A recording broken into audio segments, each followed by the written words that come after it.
Penguin Random House Audio presents The Ambition Decisions: What Women Know About Work, Family, and the Path to Building a Life by Hana, Schank, and Elizabeth Wallace. Read for you by Barbara Heller, with a prologue read by the authors. You'll never fly as the crow flies. Get used to a country mile.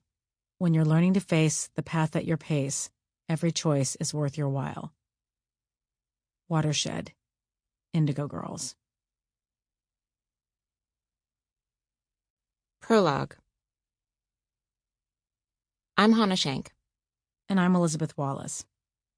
Hana, the idea from this book really came from what was going on in our lives back in 2012, which we talked about a lot.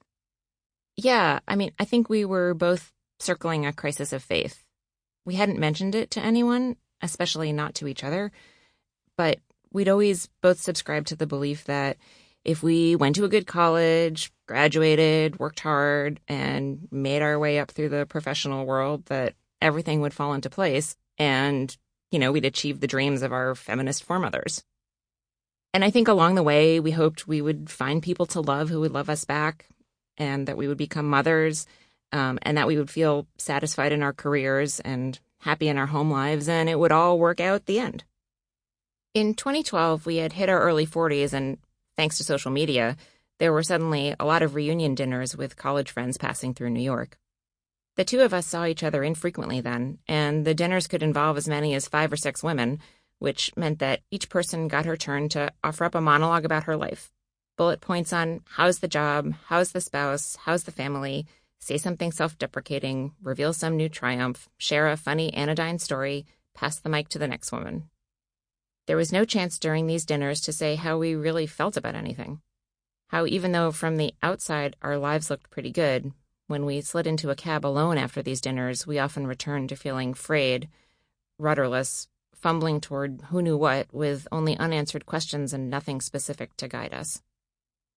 I had recently turned down a job with a technology consultancy that would have meant a prominent step up in my career and more money, but also a dramatic change in lifestyle. For the past 15 years, I'd been first a freelancer and then a small business owner. I worked from home, which meant I could be around for my 2 young children. I had what was in theory an ideal setup. I got to have a job and also be a physically present mother. But my career had stalled. I was taking on the same kinds of projects at 40 that I'd been doing 10 years earlier and no longer finding them interesting. But how to move forward?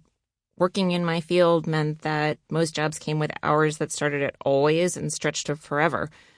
Was it too much to ask to be challenged by work, earn a decent living, and also see one's children? And I think we were both wrestling with that, right? Yes, definitely. I was living the dream, only to find it wanting. As a print magazine editor, my industry was collapsing, my fast-track career derailed, and I was filling the gaps by spending more time at home with my kids, which I both enjoyed and felt ambivalent about. What about that job? Without a heavy-hitting career, was I worthless? And financially, how were my partner and I going to survive without 2 incomes? My professional sphere had felt glamorous and fun and important, if only to a tiny number of people, and like living at the whirling pulse of New York City. But even before the magazine industry began to disintegrate, I wondered if I really wanted to be clocking into an office job in Midtown every day, with an infant and a toddler at home, reaching new milestones without me.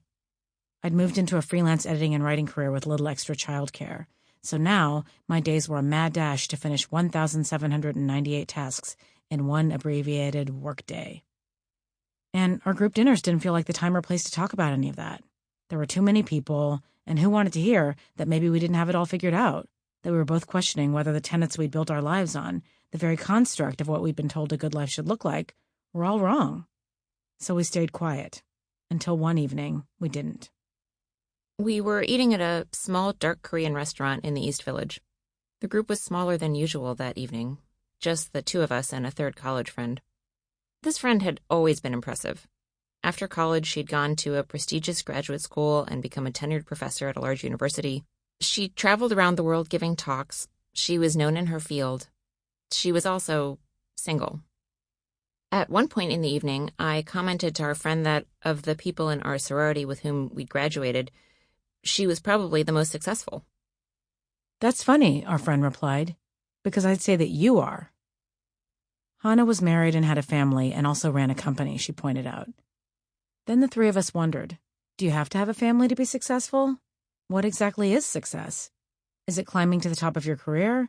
Is it climbing to the top of your career while also being married and having children? Is it climbing to a midway point in your career and then saying, screw it, this isn't actually what I wanted to do, and pivoting to something else that truly makes you happy? We spent a lot of time that year swirling around these questions. And we didn't know the answers, but that dinner lasted 3 hours as we sat and tried to figure it out. That night, something cracked open for us. A small chink in the belief that there was only one way to do things, and that if we just followed the road in front of us, it would lead to happiness and success. That evening, there was time and space to say the things we'd never gotten to in our other reunion dinners. We talked about how unexpectedly hard it all felt, how we didn't know what our lives were supposed to look like anymore, and wondered aloud if any of the women we'd graduated with had figured things out better than the three of us. That dinner was the start of a multi-year journey to find answers. The questions we were asking shifted over time as the goals of our project shifted, but the endpoint remained the same. We wanted to resolve our crisis of faith. We wanted to understand what other women knew so we could apply that knowledge to our own lives. So we asked them, and those conversations became this book.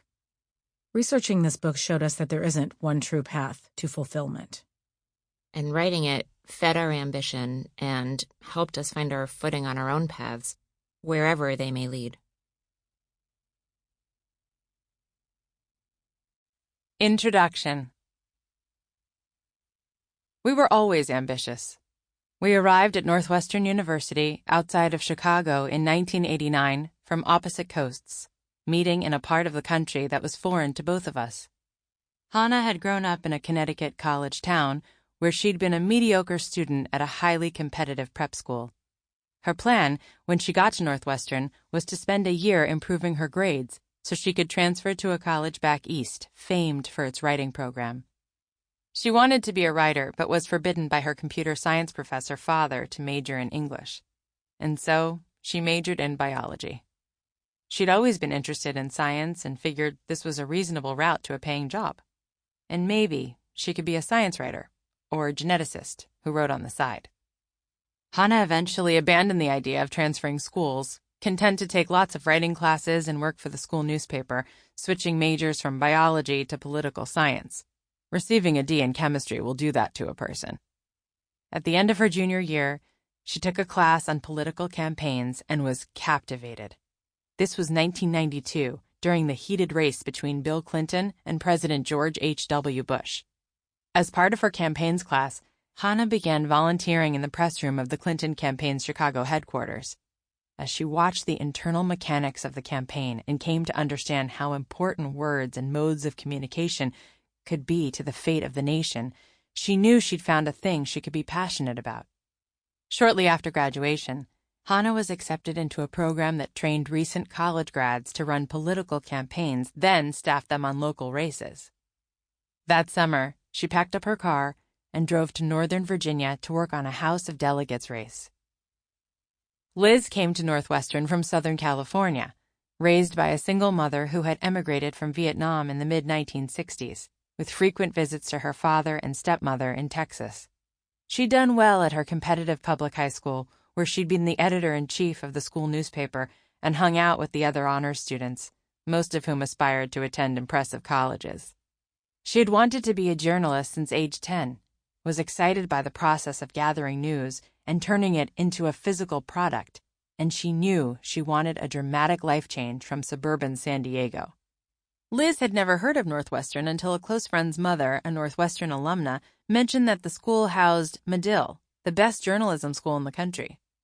Liz applied for early admission to Medill and was accepted. She visited the campus on a wintry weekend and saw snow falling. The academic buildings clustered around a frigid Lake Michigan, a world and a life that looked so different from her own that she knew she must have it. But once college began, Liz found Medill to be a hyper-competitive, not particularly nurturing nor enjoyable environment. She wasn't motivated by the culture of elbowing every other student out of the way to launch herself to the top. The social aspects of college, on the other hand, enticed her. In a school that was fairly segmented by major, Sample complete. Ready to continue?